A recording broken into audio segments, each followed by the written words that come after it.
Hi guys, welcome to my channel. So before we get started, hit that like button and subscribe to my channel. In this video, we will talk about life on Saturn moon. So make sure to watch the full video. Saturn is the sixth planet from the Sun and the second largest planet in our solar system.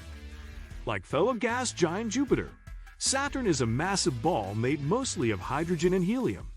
Saturn is not the only planet to have rings, but none are as spectacular or as complex as Saturn's. Saturn also has dozens of moons.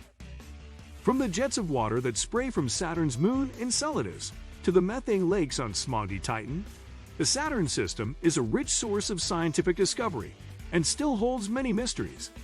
Namesake: the farthest planet from Earth discovered by the unaided human eye. Saturn has been known since ancient times. The planet is named for the Roman god of agriculture and wealth, who was also the father of Jupiter. Potential for life: Saturn's environment is not conducive to life as we know it. The temperatures, pressures, and materials that characterize this planet are most likely too extreme and volatile for organisms to adapt to. While planet Saturn is an unlikely place for living things to take hold, the same is not true of some of its many moons.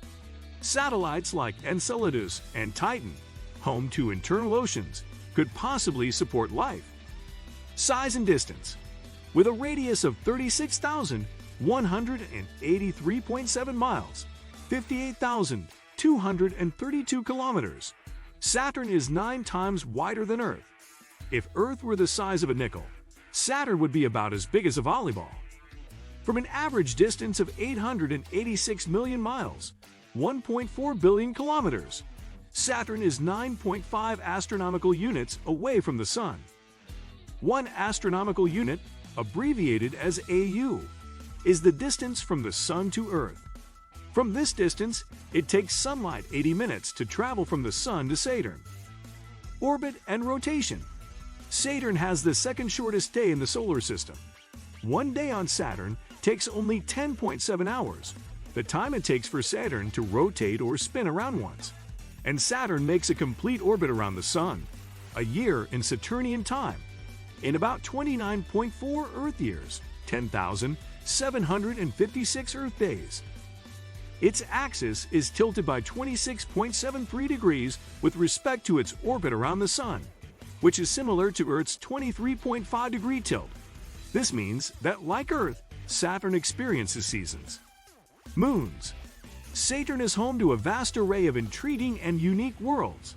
From the haze-shrouded surface of Titan to crater-riddled Phoebe, each of Saturn's moons tells another piece of the story surrounding the Saturn system. Saturn has 83 moons. 63 moons are confirmed and named, and another 20 moons are awaiting confirmation of discovery and official naming by the International Astronomical Union, IAU. In September 2017, NASA's spacecraft Cassini took its final plunge into Saturn's atmosphere after an impressive 20 years in space. Prior to its heroic demise, the Cassini-Huygens mission was responsible for acquiring 635 gigabytes of data about Saturn and its moons, which contributed to over 4,000 published scientific papers. Among other things, Cassini revealed Saturn's moons to be unique worlds potentially capable of harboring life. 2 of them stood out from the others: Titan and Enceladus. Titan is Saturn's largest moon, and it's a remarkable place. It has a thick atmosphere, even thicker than Earth's. Its atmosphere is primarily composed of nitrogen and methane, and it's chock full of organic compounds, made when sunlight breaks down methane, which are thought to rain down on the surface.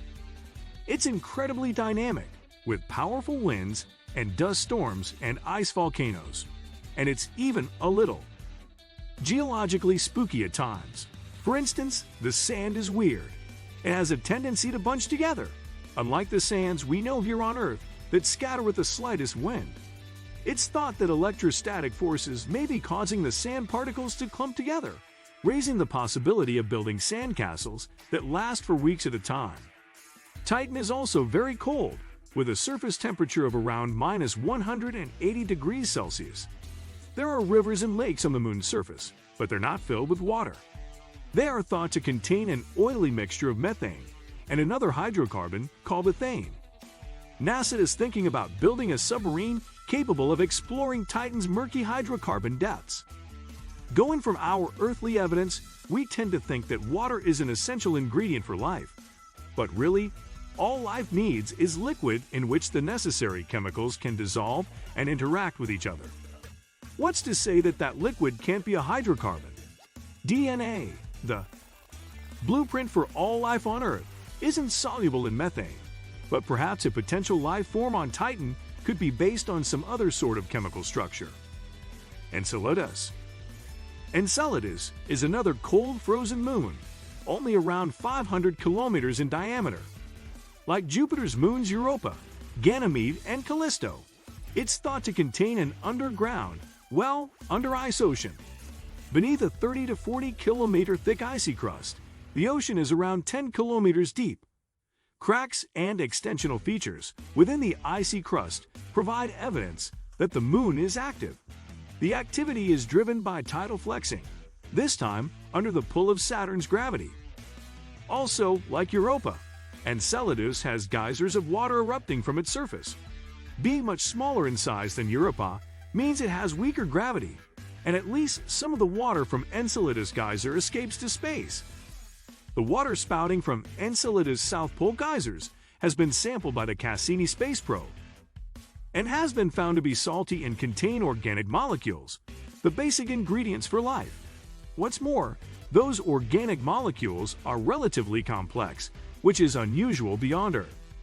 They likely originate from hydrothermal activity deep in Enceladus's core, where they could then make their way into the moon's oceans before bubbling up to the surface. There's no direct evidence of life just yet, but the conditions are promising. Researchers experimenting with methanogens, simple archean species found living in extreme conditions on Earth, found that they could survive in conditions similar to those thought to be present on Enceladus. There's a complex set of conditions needed to create and sustain life, and we're yet to find somewhere that fits the bill or ticks all the boxes. Yet the prospect of ticking those boxes is exciting. Who or what is actually out there? What do you think of our video? Let me know in the comments section below. If you enjoyed this video, make sure to hit that like button. Also, subscribe to our channel before you go. Thank you for watching.